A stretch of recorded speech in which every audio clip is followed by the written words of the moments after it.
जी हाँ, नमस्कार साथियों, जो सुन रहे हैं हमें, आप सभी को बहुत-बहुत धन्यवाद। आज हम लोग चर्चा करने वाले हैं, अभी हाल ही में एक त्यौहार आने वाला है, जो कि हम लोगों का एक महापर्व है, जिसका नाम है अक्षय तृतीया। साथियों, यह पर्व वर्ष में एक बार आता है। यह पर्व वैशाख मास के शुक्ल पक्ष के तृतीया तिथि को आता है। तो इस बार यह पर्व दिनांक 30 अप्रैल 2025 को दिन बुधवार को पड़ रहा है। तो इस पर्व में क्या ध्यान देने की बातें हैं, क्या करना चाहिए, आइए हम लोग चर्चा करेंगे इस पर्व के विषय में। शास्त्र में कहा गया है कि जल बिंदु निपातेन क्रमशः पूर्यते घटः स हेतुः सर्व विद्यानां धर्मश्च धनश्च। कहा गया है कि अगर जल की एक एक बूंद इकट्ठा किया जाए तो घड़ा भर जाता है। जल बिंदु निपातेन क्रमशः पूर्यते घटः स हेतु सर्व विद्यानां। ठीक इसी तरह अगर थोड़ा थोड़ा ज्ञान अर्जित किया जाए तो आप विद्वान हो सकते हैं, ज्ञानवान हो सकते हैं। स हेतु सर्व विद्यानां धर्मश्च धनश्च।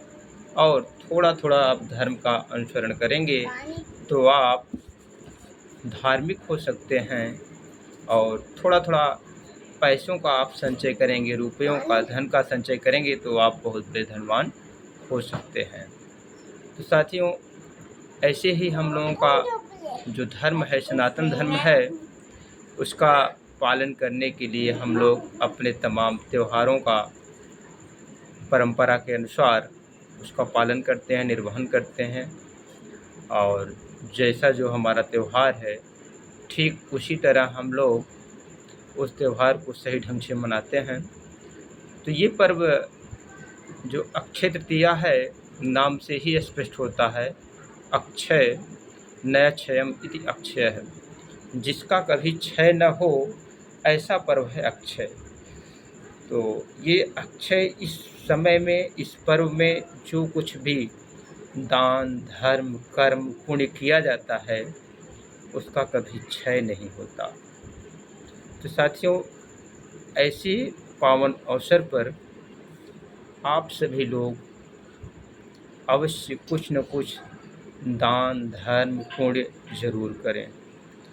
और यह एक ऐसा अवसर है, ऐसा समय है, इस समय में इतना पुनीत समय है कि इस समय में आप कोई भी कार्य अगर करना चाह रहे हैं तो कर सकते हैं।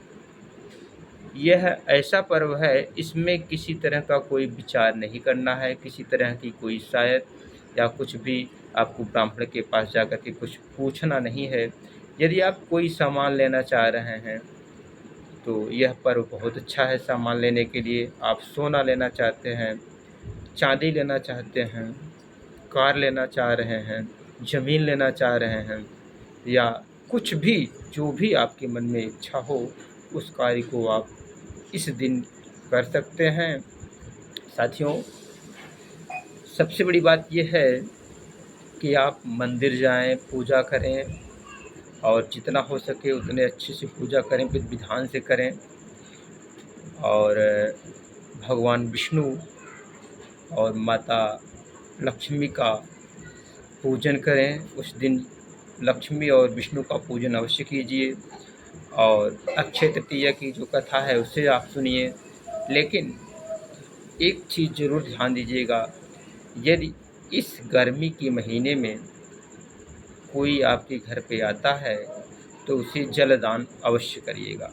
उसको थोड़ा सा मीठा खिला करके ज़रूर पानी पिलाइए। अगर आप पानी नहीं पिलाते हैं तो आपका कितना भी धर्म, कर्म, पुण्य चाहे जो भी करें, वो आपका फलदायी नहीं होगा। तो साथियों, आपसे विशेष अपील है कि इस दिन यदि आपके घर पे कोई आता है तो उसे जलदान अवश्य करें, और सारे पुण्यों का फल मात्र आपको जलदान करने से ही मिल जाएगा। बस आज इतना ही आपसे चर्चा करेंगे और आपसे गुजारिश करेंगे कि जलदान अवश्य कीजिएगा। और जलदान सिर्फ देवताओं को ही नहीं, जितने भी जीव हैं, आपके घर पे अगर प्यासी गाय आ जाती है, कोई मनुष्य आ जाता है, तो इस गर्मी के दिनों में जलदान जरूर करिए। अगर हो संभव हो तो कुछ मिष्ठान भी दीजिए, अथवा कोई जानवर है आपके पास, रोटी है, फल का छिलका हो, अनाज का छिलका हो, कोई अनाज हो तो उसे ज़रूर खिलाइए और जलदान अवश्य कीजिए। और यही सबसे बड़ा पर्व है, यही सबसे बड़ी पुण्य है, और यही सबसे बड़ा त्यौहार होगा, और यही आपका सबसे बड़ा धर्म होगा। धन्यवाद साथियों।